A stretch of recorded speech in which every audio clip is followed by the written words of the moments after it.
Welcome all. Today we are going to learn the basic gates using diodes and transistors. After that we are going to learn the pin configurations of various logic gates which we learned in the previous lectures. First we will revise how diode works as a switch. We already studied the basic concepts related to diode in the basic electronic subjects. I will just revise how diode works as a switch. In this, when we connect a positive potential to the anode and a negative potential to the cathode, then the diode is a forward bias diode. During when the diode is forward biased, then it is going to act as a closed switch. When we connect a negative potential to anode and positive potential to cathode, then the diode is going to act as a open switch. Now when diode is forward biased, it means that a current flows through the diode, and when the diode is reverse biased, then there is a no current flow through the diode. Now we will see a AND gate using diode. This is the circuit diagram of the AND gate using diode. The anode terminals of the diode are connected together to the VCC of 5 volts through a resistor R. Again, a output terminal is taken out at the point of two anodes of the diode. Input X and input Y are given at the cathode terminal of the diode. This is the circuit description. This is the symbol of the AND gate which we have already learned, and this is the truth table of the AND gate which also we have learned during the first lecture of this unit. Now we will see how a AND gate operates using a diode. That is, we are going to see the operation.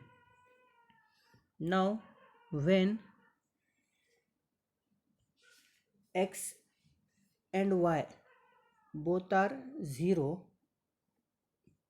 then the cathode of both the diodes are at 0 volts.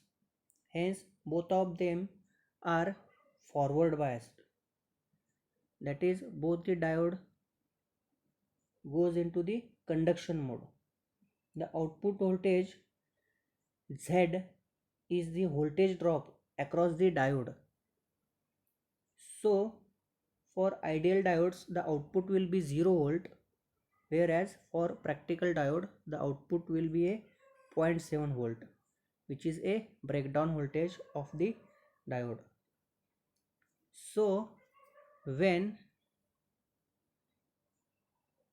X is 0, Y is 0, as both the diode conducts, and the voltage which is going to appear across this terminal Z is the voltage drop across the diode, which is nothing but a 0.7 volt, which we can consider as a low voltage.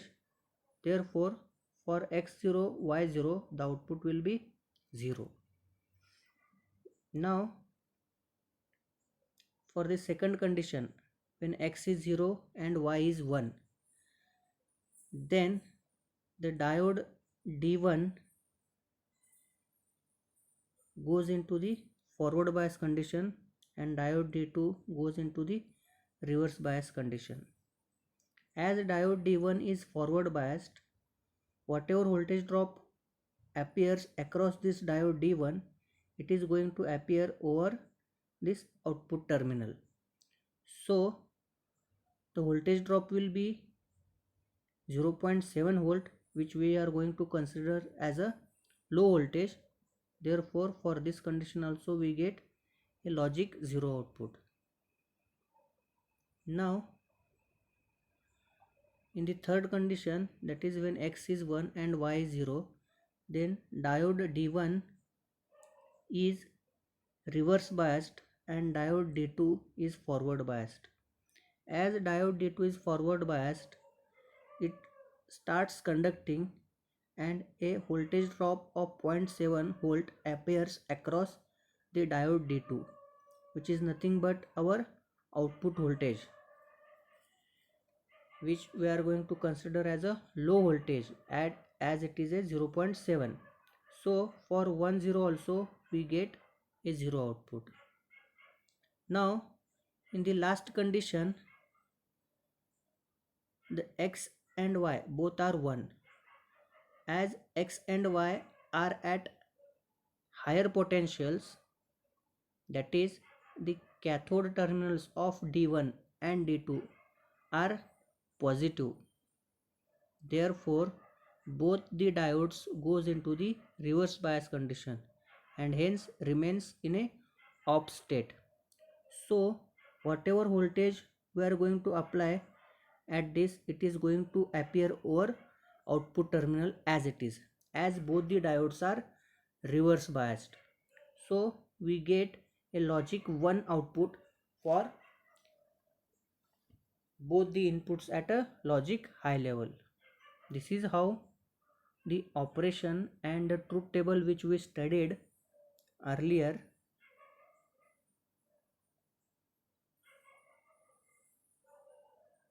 remains same, and we get the output for both these tables same. Now we will see a OR gate using the diode. This is the circuit diagram in which the inputs are connected to the anode terminals of the two diodes D1 and D2. Cathode terminals of the two diodes connected together to form a output terminal Z, and a resistor is connected at the shorting point of the both the cathodes of the two diodes. This is the symbol of the OR gate and this is the truth table of the OR gate. Now we will see the operation of the OR gate for the 4 input combinations. First input combination is x is 0 and y is 0. When both the inputs are low, both the diodes are reverse biased. So current flowing through this R is 0 and voltage developed across R is also 0. Therefore we get output Z as a 0, as the voltage across this resistor appears at this output terminal. In the next condition, that is x is equal to 0 and y is equal to 1, the diode D1 is reverse biased and diode D2 is forward biased. So D2 acts like a closed switch and a current flows through the D2, which connects a output terminal Z to the Y. Hence the output voltage will be high, that is plus volt, which we are going to consider it as a logic 1. Now for the third condition, that is x equal to 1 and y equal to 0, the diode D1 is forward biased and diode D2 is reverse biased. So D1 acts like a closed switch connecting X to the output, that is Z. hence output voltage will be high, that is plus volt, which we write it as a logic 1. And for the last condition, that is x equal to 1, y equal to 1, both the inputs are high, so both the diodes gets forward biased to connect x to y and to connect x to z and y to z. So output will become 1 for the last condition, 1 1. This is how the OR gate operates using the diodes. Now we will see how a transistor operates as a switch. First is a transistor as a on switch. How it operates as a on switch. In this diagram, the input voltage is applied. Positive input voltage is applied, by which the base emitter junction of this transistor goes into the forward bias condition. Therefore, this transistor gets turned on. Therefore, a current start to flow through this resistor RC through this transistor to the ground. So this VCC point and this ground point gets shortened with each other, by which we get a zero output voltage when transistor is in a on condition. This is how we get a zero voltage when we apply a positive input voltage at the base emitter junction of the transistor as transistor gets turned on. Now we will see how transistor acts as a off switch. Now when we connect a input voltage of value 0 volt, then the base emitter junction gets reverse biased and transistor remains off. As the transistor remains off, the output voltage output terminal gets connected to the VCC. Therefore, we get a VCC voltage at the output terminal when input voltage is 0. This logic we are going to use in the next, that is a NOT gate using the transistor. This is the circuit diagram in which a transistor is used. The input is applied at the base of the transistor, output is taken across the collector terminal of the transistor.